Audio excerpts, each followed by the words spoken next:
میں نے اپنے لیے راہ طلب کی تو خاموشی سی طاری ہو گئی، یعنی مجھے کوئی جواب نہ ملا۔ میرا ذہن پھر اسی گرفت میں آیا۔ بہرحال میں نے وہ منتر شروع کیا اور جیسے جیسے میں منتر پڑھتا گیا ویسے ویسے یہاں میرا دل رکھتا رہا۔ میں عجیب و غریب طور پر خود اپنے ہی جال میں گرفتار ہونے لگا تھا۔ مجھے یوں محسوس ہوتا تھا جیسے میرے اوپر کوئی اور تہ چڑھ گئی ہو، میرے وجود میں کسی نئے انسان نے زندگی پائی ہو۔ رفتہ رفتہ میں دین و دھرم کے رشتے بھولتا چلا گیا۔ حقیقت یہ ہے کہ 2 یا 3 دن کے بعد ہی مجھ پر یہ غشی کسی کیفیت طاری ہو گئی۔ اب نہ مجھے کھانے پینے کی ضرورت رہتی اور نہ ہی زندگی کی دوسری حاجات ہوا کرتی۔ میری حالت خراب سے خراب تر ہوتی چلی جا رہی تھی۔ جس دائرے میں بیٹھا تھا وہاں پر میرے لیے پھل وغیرہ بھی آیا کرتے۔ مجھے یہ اندازہ نہیں ہوتا تھا کہ کتنا وقت گزر گیا ہے۔ وقت گزرتا رہا۔ رات کی تاریکی میں اکثر گندی شکلیں اور ارواح میرے گرد رقص کرتی۔ کبھی مجھے ایسے لگتا کہ وہ مجھے ہوا میں بلند کیے چلی جا رہی ہوں، اور کبھی یوں لگتا کہ جیسے زمین کی گہرائیاں مجھ پر مسلط ہو گئی ہوں اور میں زمین کے اندر دھستا چلا جا رہا ہوں۔ کبھی آگ کے بڑے بڑے روشن دائرے نظر آتے اور کبھی جلتی ہوئی مشعلیں جو میرے گرد رقص کرتی۔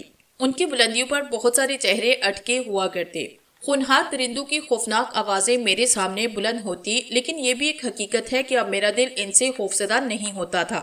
گویا میں طاقت کا وہ منصب حاصل کرتا چلا جا رہا تھا جو مجھے بتایا گیا تھا۔ کئی بار میں نے راگنی کو دیکھا جو حسین ترین لباس میں فضا میں تیرتی ہوئی مجھ تک آئی، مجھے اپنے ساتھ لے جانے کے لیے ہاتھ بڑھائے، لیکن میرے ہاتھ اس کی جانب نہیں بڑھے۔ میں خاموشی سے اپنا منتر دہراتا رہا۔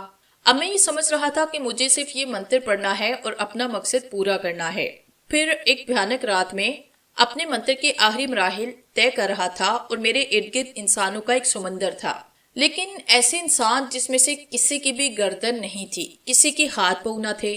ننگ دھرنگ مرد عورت میرے چاروں طرف گردش کر رہے تھے، رو پیٹ رہے تھے۔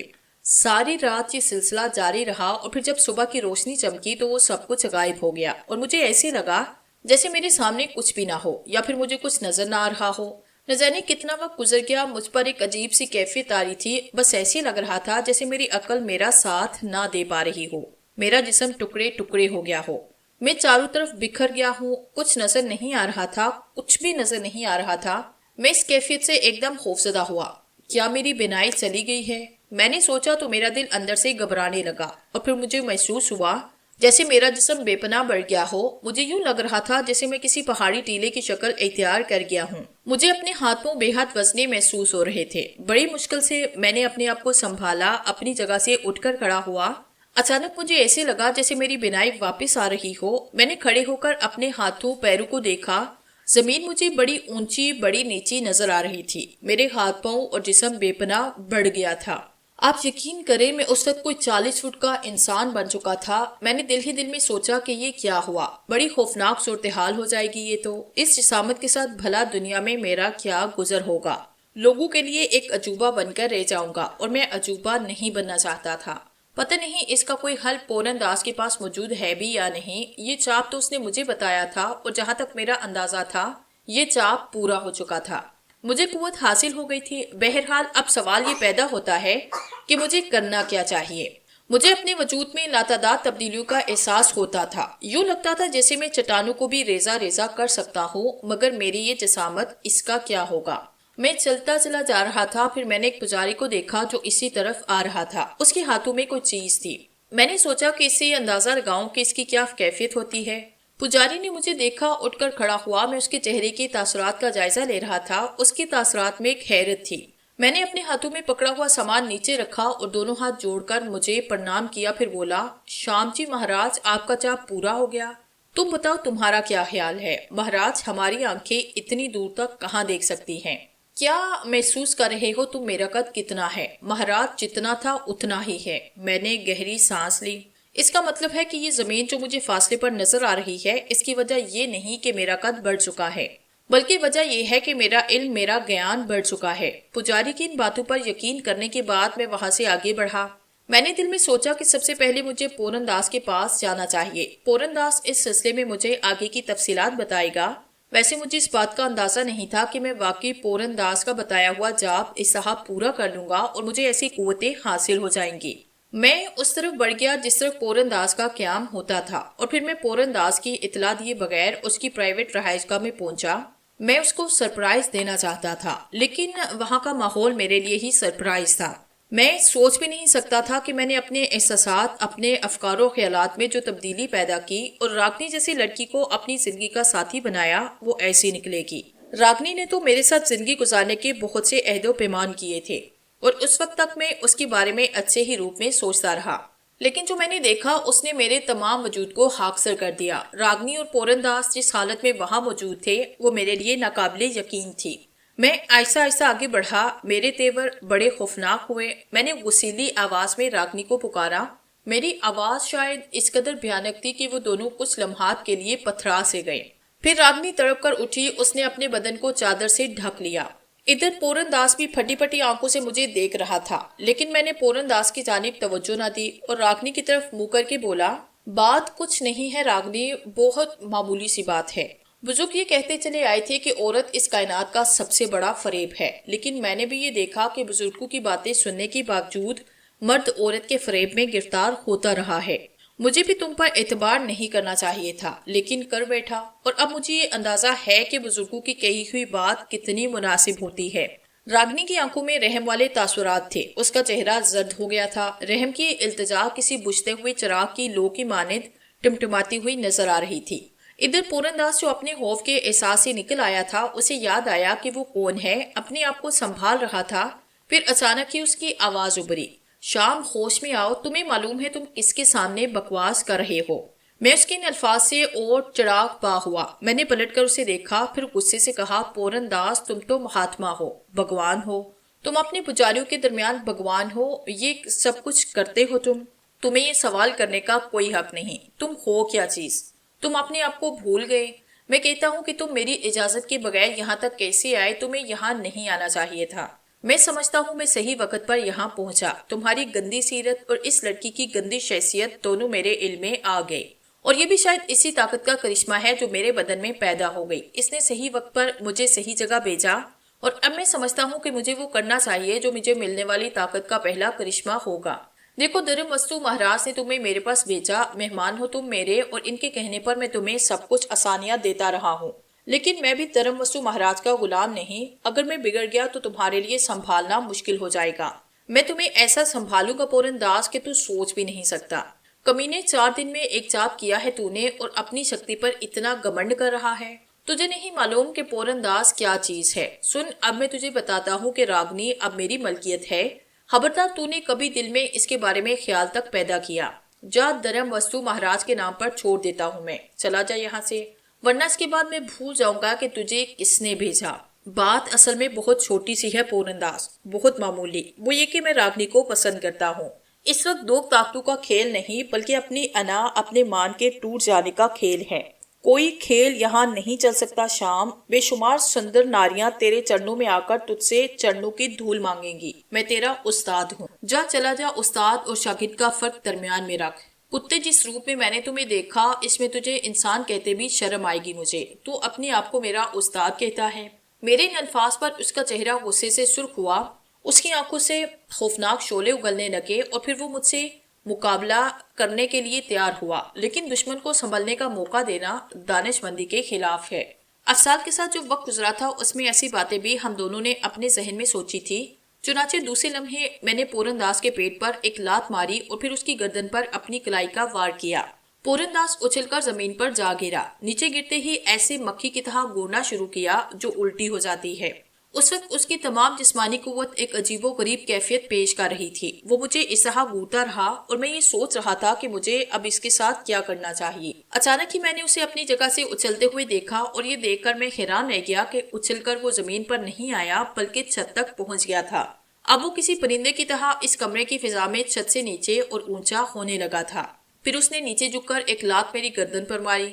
میں ایک لمحے کے لیے بیٹھ سا گیا، ورنہ یہ لات اگر پوری قوت سے پڑتی تو یقینی طور پر میری گردن کی ہڈی ٹوٹ جاتی۔ اچانک ہی ایک مدھم سی آواز میرے کانوں میں گونجی، کیوں ڈر رہے ہو اس سے؟ تمہاری اپنی شخصیت ہے، ایک ایسی شخصیت تمہارے اندر جو تمہیں اس دھرم کے کسی شخص کے سامنے جھکنے نہ دے گی۔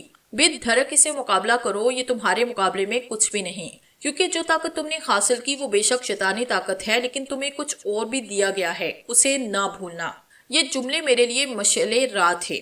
میں ایک دم چونک سا پڑا۔ میں نے محسوس کیا کہ اب تک میں جن باتوں کو نظر انداز کرتا رہا ہوں اس وقت وہ میرے وجود میں جاگ اٹھی ہیں، لیکن یہ وقت سوچنے کا نہیں تھا، کیونکہ پورن داس میرے مقابلے پر ڈٹ گیا تھا۔ وہ پھر فضا میں نیچے اترا۔ اس نے اس بار پھر اپنا پاؤں میرے منہ پر مارنے کی کوشش کی، لیکن میں نے اپنا ہاتھ بڑھا کر اس کا پاؤں پکڑا۔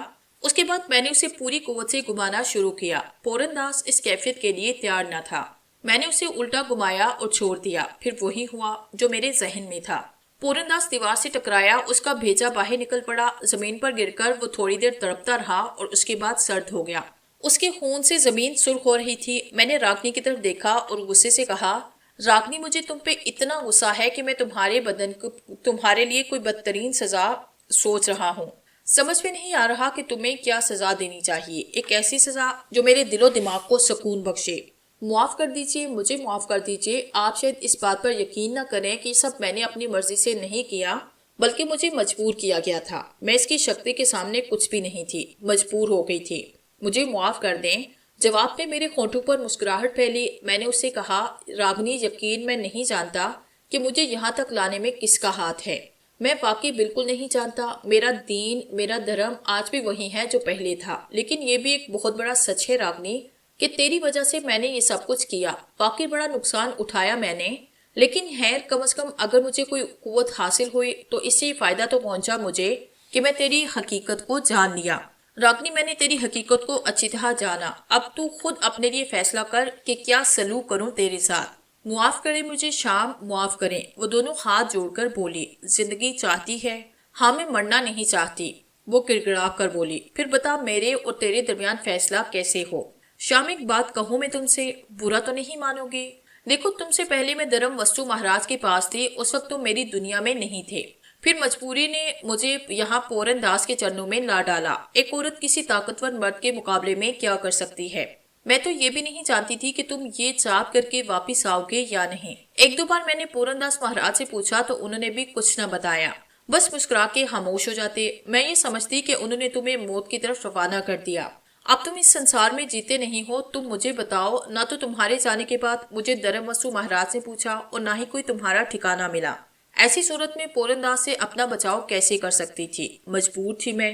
مجھے نردوش سمجھو، میں دوشی نہیں، یقین کرو میں دوشی نہیں۔ میں کچھ دیر تک سوچتا رہا۔ پورن داس تو خیر اپنے آپ کو طاقتور سمجھتا تھا، میں نے اس کی طاقت کا خاتمہ کیا، لیکن یہ حقیقت ہے کہ یہ معمولی سی عورت میرے مقابلے میں کچھ نہ تھی۔ مارا جائے تو کسی ایسے کو جو جواب میں کچھ کر سکے، اسے مارنے سے کوئی فائدہ نہیں۔ میں نے حقارت سے اسے دیکھا، اس کے بعد واپس اس جگہ سے باہر نکل آیا۔ کچھ سمجھ میں نہیں آ رہا تھا کہ اب کیا کرنا چاہیے۔ اس میں کوئی شک نہیں کہ اس دوران میری شخصیت عجیب و غریب رخ اختیار کر چکی تھی۔ میں کچھ فیصلہ نہیں کر پاتا تھا کہ میں کون ہوں، کیا ہوں۔ یہاں سے ایک دم دل بھر گیا تھا۔ کالی نگر میں آنے سے مجھے کوئی فائدہ نہ ہوا۔ میں چلتا رہا، بس مجھے یہ احساس ہو رہا تھا کہ یہ دنیا ایک مکمل دھوکہ ہے، سب کچھ بیکار ہے۔ بہت عرصے پہلے کی بات ہے کہ میں کسی ایک مقصد کے لیے خود کو زندہ رکھے ہوئے تھا۔ میرے کچھ دوست تھے، کچھ شناسا تھے، کوئی کام تھا ایسا جو مجھے سر انجام دینا تھا، لیکن اب یہ کام میرے دل و دماغ کی گہرائیوں میں سو گیا تھا۔ حقیقت یہ ہے کہ لوگ مجھے شام کہہ کر پکارتے۔ ماضی میں میرا نام کیا تھا؟ ایک بار ایک ویران اور اجاڑ جگہ بیٹھ کر میں نے یہی سوچا اور میرا دل چاہا کہ میں اپنا سر پھوڑ لوں۔ ماضی کہاں سو گیا؟ میں تو دھرم وستو سے جنگ کرنے کے لیے نکلا تھا، لیکن یہ کیا ہو گیا؟ وہ آواز مجھ سے کیا کہہ رہی تھی؟ ایک عجیب سی کیفیت مجھ پر طاری ہوئی۔ میں نے سوچا انسانوں سے دوری اختیار کروں، کوئی ایسا عمل کروں جو سمجھ میں نہ آئے، لیکن وہ کیا عمل ہو؟ بس ایک عجیب سی خواہش تھی۔ اس وقت میں ایک ویران جگہ زمین پر لیٹا ہوا تھا اور میرا ذہن نہ جانے کیا کیا سوچ رہا تھا۔ کوئی ایک بات میری سمجھ میں نہ آ رہی تھی۔ نہ جانے کتنی دیر تک میں اسی طرح لیٹا رہا۔ مجھے یہ بھی اندازہ نہیں تھا کہ میرے چاروں طرف جنگلی جانور پھر رہے ہیں۔ کہیں لکڑ بگو کی آواز سنائی دے رہی تھی، دور کہیں گیدڑ بھی رو رہے تھے۔ میں خاموشی سے ایک عجیب سی کیفیت میں لیٹا ہوا تھا کہ اچانک ہی مجھے ایک خوشبو کا احساس ہوا۔ مجھے یوں لگا جیسے ایک سایہ سا میرے قریب سے گزر گیا ہو اور یہ خوشبو اسی سے اٹھ رہی ہو۔ میں نے جلدی سے اپنے اطراف کا جائزہ لیا، لیکن میرے سوا وہاں کوئی نہ تھا۔ ہر طرف ہو کا عالم تھا، ہر چیز سے ویرانی ٹپک رہی تھی۔ میں نے پھر سیدھا ہو کر آنکھیں بند کی۔ ابھی چند ہی لمحے گزرے ہوں گے کہ خوشبو کا وہی جھونکا پھر میری ناک سے ٹکرایا اور مجھے ایسے لگا کہ جیسے میری قریب سے کوئی گزرا ہے۔ میں اپنی جگہ سے اٹھ کر بیٹھا، پھر میں نے زور سے آواز دی، کون ہے؟ جو کوئی بھی ہے میرے سامنے آئے۔ میں کہتا ہوں میرے سامنے آؤ، لیکن مجھے یوں محسوس ہوا جیسے کسی نے میری گردن پر ہاتھ رکھ کر میری آواز دبا دی ہو۔ میرا دم گھٹنے لگا۔ میں نے ان نادیدہ کلائیوں کو پکڑنے کی کوشش کی جو میری گردن پر دباؤ ڈال رہی تھی، لیکن میرے ہاتھ کچھ نہ آیا، یہاں تک کہ میرے ہوش و حواس گم ہو گئے۔ جب میری آنکھ کھلی تو سب سے پہلے میں نے چھت سے لٹکتے ہوئے اس فانوس کو دیکھا جو انتہائی خوبصورت اور بہت بڑا تھا۔ میری سمجھ میں نہ آیا کہ میں کون سی جگہ پر ہوں۔ گزرے واقعات یاد کیے کہ میں ایک ویران علاقے میں زمین پر لیٹا تھا، لیکن یہ کون سی جگہ ہے؟ پھر ایک اور جانے پہچانے چیز کا احساس ہوا۔ یہ چیز وہ خوشبو تھی جنہیں میں نے وہاں محسوس کیا تھا۔ میں نے حیرانی سے اپنے چاروں طرف دیکھا۔ میرے بدن کے نیچے ایک بستر تھا۔ یہاں فانوس خالی چیز نہیں تھی، بلکہ اطراف میں اتنا شاندار ماحول تھا کہ دیکھ کے حیرت ہوتی۔ ایک طرف بڑا سا آئینہ تھا۔ فطری جبلت سے مجبور میں اپنی جگہ سے اٹھا اور آئینے کی جانب بڑھ گیا۔ ایک حیران کن بات اور تھی کہ میرے بدن پر سلک کا گوند تھا جس کی ڈوریاں بندھی ہوئی تھی۔ میرا چہرہ نہیں، یہ کیسے ہو سکتا ہے؟ اس دوران جب میں نے چاپ کیا تھا، شیو نہ بنائی تھی اور مجھے احساس تھا کہ میرا چہرہ بری حالت میں ہے، لیکن اس وقت میں بالکل صاف شفاف تھا۔ میرے بال سنوارے ہوئے تھے اور شخصیت ایسی تھی کہ جیسے میں کوئی بہت ہی شاندار انسان ہوں۔ کافی دیر تک میں حیرت سے آنکھیں پاڑے اپنے آپ کو تکتا رہا۔ پھر میں نے سوچا کہ یہ ہوا کیا ہے؟ آخر یہ کیا ہوا ہے؟ نہ جانے کیوں میرے ذہن میں دھرم وستو آیا اور میں نے سوچا کہ کہیں ایسا تو نہیں کہ دھرم وستو نے مجھے دوبارہ اپنے قبضے میں کر لیا ہے۔ ابھی میں نہیں سوچوں میں تھا کہ اوپر سے چھن چھن کی آواز سنائی دی، اور وہ آواز جس کسی کی بھی تھی اتنی دلکش، اتنی حسین کہ انسان اس میں گم ہو کر رہ جائے۔ اس آواز نے مجھے مخاطب کیا، شام۔ میں نے پھٹی پھٹی آنکھوں سے چاروں طرف دیکھا، کوئی نظر نہ آیا۔ آواز پھر آئی، شام میری آواز سن رہے ہو؟ کون ہو تم؟ مجھے پہچانو، پورنی ہو تمہاری، اپنی پورنی کو نہیں جانتے؟ وہی آواز کمرے میں گونجی، کون پورنی؟ کیسی پورنی؟ میرے سامنے آؤ۔ تم نے جاب کیا ہے نا شام میرے لیے، میں داسی بن گئی ہوں تمہاری۔ سامنے کیسے آؤں میں؟ تمہارے بالکل سامنے تو موجود ہوں، مجھے دیکھنے کی کوشش کرو، ذرا غور سے دیکھو۔ مجھے محسوس ہوا جیسے میری نظروں کے سامنے سے چادر سی ہٹ گئی ہو۔ اب میں اپنے سامنے کھڑے اس خوبصورت سے وجود کو بخوبی دیکھ رہا تھا۔ ایک آفاقی چہرہ میرے سامنے تھا جس کی صحیح تعریف الفاظ میں نہیں کی جا سکتی تھی۔ دراز قامت، پہاڑی ندی کے چشموں کی طرح پاکیزہ خوبصورت رنگ، کسی سنگ تراش کے تراشے ہوئے پتھر کے مجسمے کی طرح صحت مند جسم، آنکھوں میں آسمانوں کی نیلاہٹیں گلی ہوئی، خون گل لالا کی طرح سرخ لمبے ٹہنوں کو چھوتے ہوئے حسین بال۔ راگنی تو اس کے قدموں کی خاک بھی نہ تھی، اس نے خوبصورت لباس پہن رکھا تھا۔ میرے سارے وجود میں ایک مدہم سی نشاور کیفیت دوڑ گئی۔ ادھر وہ آہستہ آہستہ قدم اٹھاتی ہوئی آگے بڑھی اور مسحری کے ایک کونے پر بیٹھ گئی۔ تم نے بتایا نہیں تم کون ہو، میں نے ایک کرہت لہجے میں کہا اور وہ بے اختیار مسکرا دی۔ میں نے کہا، تم بہت حسین ہو، لیکن اگر تم پورن داس یا دھرم وستو کی بیجی ہوئی ہو تو میں ایک بات تمہیں بتا رہا ہوں کہ تم مجھے بیوقوف نہیں بنا سکو گی۔ میں دھرم وستو کو ٹھیک کر لوں گا۔ بولو کون ہو تم؟ میں تمہیں ایک بات بتاؤں، یہ شاید تمہارے علم میں نہیں کہ وہ جاپ جو پورن داس نے تمہیں بتایا تھا اس نے وہ جاپ نہیں کیا ہوا تھا۔ اگر پورن داس اپنے من سے وہ جاپ کر کے مجھے اپنے قبضے میں کرتا تو میں تمہاری نہیں اس کی داس ہوتی۔ ہم ان جاپوں کے زیر اثر ہوتے ہیں۔ تم مجھے پورنی کہہ کر مخاطب کر سکتے ہو، میں تمہاری داسی ہوں۔ سنسار کا ہر وہ کام جو تم مجھ سے کہو گے میں تمہارے لیے کروں گی۔ اس کا لہجہ انتہائی نرم اور انداز بے حد حسین تھا۔ میں خاموشی سے اسے دیکھتا رہا، پھر وہ مسکرائی اور آہستہ سے بولی، تمہاری داسی تمہیں جیون کا ہر سکھ دینے کے لیے تیار ہے۔ میں جانتی ہوں کہ تم راگنی سے پریم کرنے لگے تھے، لیکن راگنی غلام تھی کسی اور کی، کچھ نہیں کر سکتی تھی وہ۔ میں صرف تمہاری پورنی ہوں۔ اس وقت اگر کوئی بڑے سے بڑا دیوتا آکاش سے اتر کر دھرتی پر آئے تو تمہارے خلاف مجھے بھڑکا سکتا۔ میں تمہارے لیے ہوں، صرف تمہارے لیے۔ اس نے مجھے دیکھا اور میرے قدم اس کی جانب اٹھ گئے۔ مجھے یوں لگ رہا تھا کہ جیسے کوئی مقناطیسی کشش مجھے کھینچ کر اس کے قریب لے جا رہی ہو۔ اس نے میرے قریب آنے پر مسکراتے ہوئے مجھے دیکھا، پھر آہستہ سے بولی، میرے اور تمہارے درمیان جیون کے تمام رشتے موجود ہیں۔ تم یہ سمجھو کہ اس وقت سنسار میں مجھ سے اور تم سے زیادہ قریب اور کوئی نہیں۔ میں تمہاری ہر خوشی پوری کروں گی۔ میرا سارا وجود تمہارا ہے۔ تم اگر چاہو تو میرے شریر کے مالک بن سکتے ہو۔ میں ہر طرح سے تمہیں اپنا پریم دوں گی۔ ہاں میں سمجھ رہا ہوں۔ ایک بات بتاؤ تمہیں پورنی، میں تمہیں اس حیثیت سے اپنی زندگی میں شامل نہیں کر سکتا جس حیثیت سے ایک مرد ایک عورت کو اپنی قربت میں لاتا ہے۔ بس یوں سمجھو کہ میرے اور تمہارے درمیان ایک دیوی اور پجاری کا رشتہ قائم ہو سکتا ہے، اور پجاری اپنی دیوی کی صرف پوجا کرتا ہے، اسے اپنی ہوس کا نشانہ نہیں بنا سکتا۔ وہ حیرت سے آنکھیں پٹپٹا کر مجھے دیکھتی رہی، پھر اس کے ہونٹوں پر ایک دلکش مسکراہٹ پھیل گئی۔ اس نے کہا، یہ میرے لیے اور زیادہ حیرت ناک ہے۔ یقین کرو تمہارے ان الفاظ نے میرے من میں تمہارے لیے ایک عجیب سا پریم پیدا کر دیا۔ تم مجھے بڑے عجیب سے لگ رہے ہو اور سنسار داسی ہر عجیب شے میں دلچسپی لیتے ہیں۔ چلو ٹھیک ہے، اب میرے اور تمہارے درمیان یہ رشتہ قائم ہو گیا۔ اگر تم میرا شریر نہیں حاصل کرنا چاہتے تو نہ کرو۔ یہ تو صرف تمہاری داسی ہونے کی حیثیت سے میں نے خود تمہیں پیشکش کی۔ جیسے من چاہو جیون بتاؤ، میں ہر طرح سے خوش ہوں۔ چلو بیٹھو، باتیں تو کرو میرے ساتھ۔ میں تمہیں سنسار کی ہر بات بتاؤں گی اور تمہیں تمہاری منزل حاصل کرنے کے لیے راستہ بتاؤں گی۔ میں اس کے قریب بیٹھ گیا۔ ایک عجیب سا احساس میرے دل میں مچل رہا تھا کہ اب واقعی یہ حسین لڑکی میری غلام ہے اور میں اس سے دل کی ہر بات کر سکتا ہوں۔ میں سوچ رہا تھا اور وہ مجھے میٹھی نگاہوں سے دیکھ رہی تھی۔ پھر اس نے کہا، ہاں ایسا ہی ہے، میں تمہارے من کی ہر بات سمجھ رہی ہوں۔ دیکھو شام، تم نے اپنی محنت سے مجھے اپنے قبضے میں کیا، اب میں تمہاری ہوں۔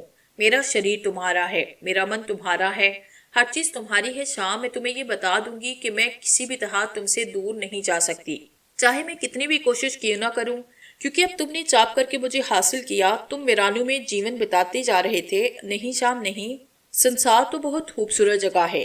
اس سنسار میں اپنے من کی شانتی تلاش کرو۔ جیون چند دن کے لیے ہی تو ملتا ہے۔ اس جیون میں رکھا ہی کیا ہے سوائے اس کے کہ اگر موقع ملے تو من شانت کرو، باقی تو سب ایسے ہی ہے۔